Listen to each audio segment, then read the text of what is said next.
உக்கிரானக்காரன் உண்மையுள்ளவன் என்று காணப்படுவது அவசியமாம். 1 கொரிந்தியர் 4ஆம் அதிகாரம் 2வது வசனம்.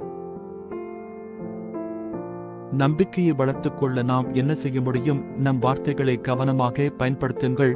நாம் சொல்லும் ஒவ்வொரு வார்த்தைக்கும் பொறுப்பு வகிக்க வேண்டும். நாம் கொடுத்த வாக்குறுதிகளை நிறைவேற்ற வேண்டும். நேர்மையாக இருங்கள். எப்போதும் உண்மையை சொல்லுங்கள். சிறிய விஷயங்களிலும் கூட நம்பகமானவர்களாக இருங்கள். நமக்கு ஒப்படைக்கப்பட்ட பொறுப்புகளை நம்பிக்கையுடன் நிறைவேற்ற வேண்டும். மன்னிப்பு கேட்க தயாராக இருங்கள்.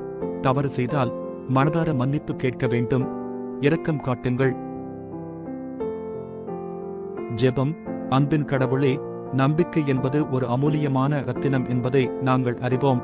அதைப் பெறவும் அதை கவனமாக பாதுகாக்கவும் எங்களுக்கு உதவுங்கள். இயேசு கிறிஸ்துவின் வல்லமையான நாமத்தில் நாங்கள் ஜெபிக்கிறோம். ஆமென்.